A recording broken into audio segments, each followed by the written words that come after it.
warahmatullahi wabarakatuh. Para pemirsa Mahi TV rahimakumullah, saya berada di Taman Pemakaman Umum atau tempat pemakaman umum Cikoneng. Beberapa waktu lalu tempat ini dipakai untuk khusus pemakaman jenazah COVID-19. Para pemirsa rahimakumullah, apa yang kita pikirkan tentang makam seperti ini? Ini adalah rumah masa depan kita, rumah terakhir kita yang dimensinya kira-kira 2 kali 1 meter atau kurang, karena hampir tidak ada yang tingginya 2 meter di antara kita. Tentu kita harus ingat pesan Nabi ketika melihat makam-makam seperti ini. Kita berziarah ke makam, melihat makam, kita ingat dengan salah satu sabda Nabi, kafa bil mauti wa'idho. Cukuplah kematian itu sebagai pelajaran buat kita. Para pemirsa rahimakumullah, saya ingin membawa kita dalam cerita tentang makam para sahabat, salah satunya sahabat Abu Ayyub Al-Ansari.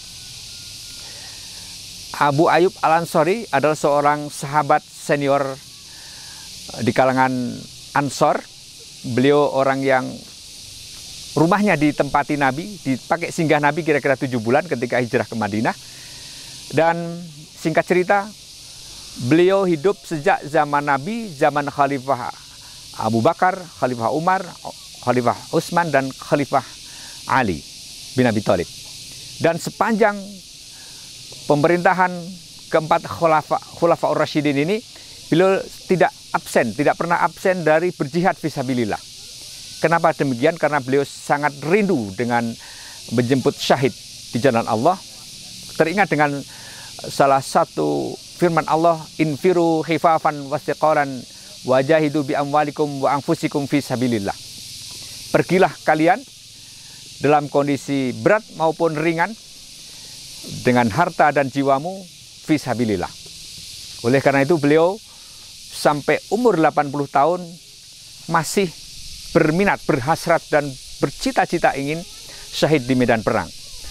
Sepeninggal sahabat Ali karramallahu wajhah, beliau berada dalam kesendirian, gelisah. Aduh, ini kapan lagi mau berjihad?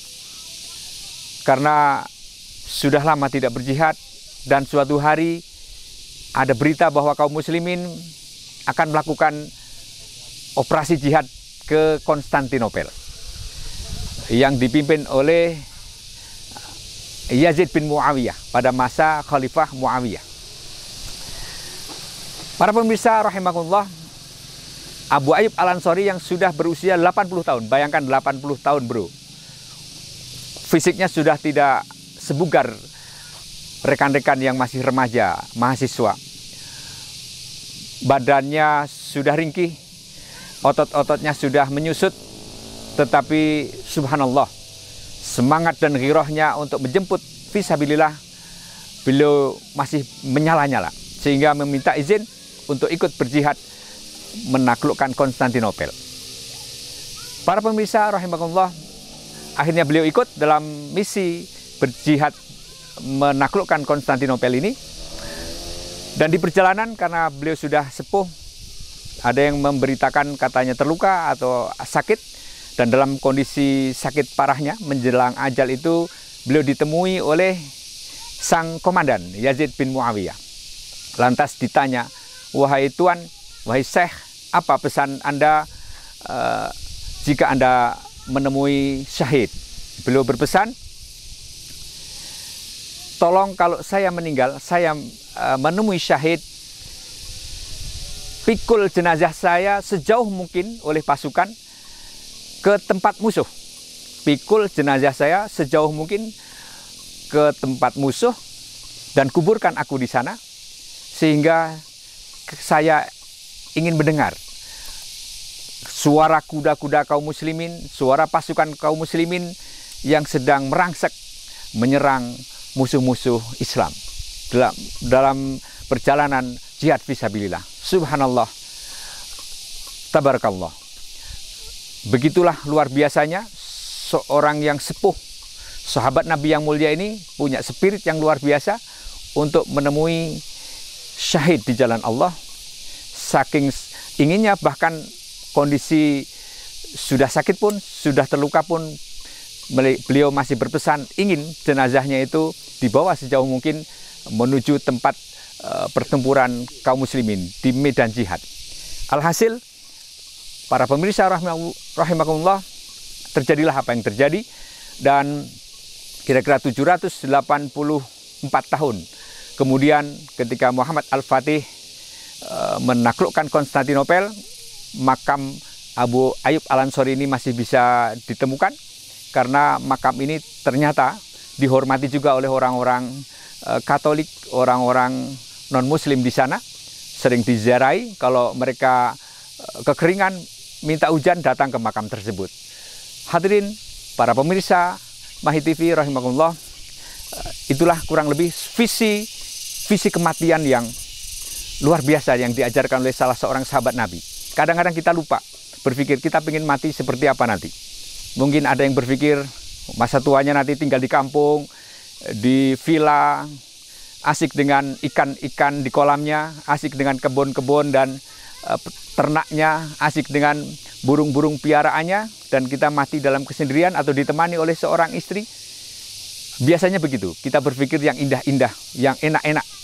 Atau ingin meninggal di pegunungan seperti ini, suasananya sejuk, jauh dari keramaian, dan sebagainya. Tetapi ingat, kita sebagai muslim, alangkah naifnya kalau kita hanya bercita-cita ingin akhir hidupnya sekedar mati secara biologis sebagaimana makhluk-makhluk atau hewan-hewan yang lain. Maka salah satu ajaran yang dipesankan oleh salah seorang sahabat Nabi ini, jadilah seorang muslim yang punya visi ke depan, visi yang agung. Bahkan sekedar untuk pemakaman dirinya pun itu masih menyisakan visi semangat, menebarkan ghirah bagi generasi setelahnya untuk mengambil pelajaran darinya, yaitu pelajaran kerinduan seorang muslim akan syahidnya di hadapan Allah Subhanahu wa taala. Semoga kita diberikan kesadaran lebih awal, diberikan kemampuan untuk mengkreasi, untuk membuat visi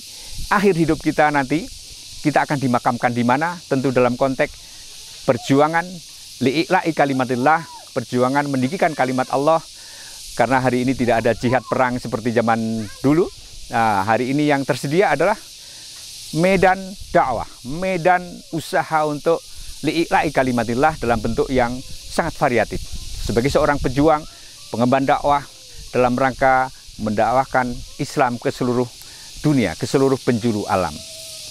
Semoga kita diberikan kemudahan, diberikan kemampuan, dan diberikan modal yang cukup untuk menjalani, memvisualkan, merealisasikan visi di mana makam kita nanti akan dibuat, atau kita dalam kondisi apa nanti akhir hidup kita akan kita tempuh. Sekian, semoga Allah senantiasa memberkahi kita di Ramadan yang mulia ini. Semoga segala amal kebaikan kita berlipat ganda pahalanya. Wassalamualaikum warahmatullahi wabarakatuh.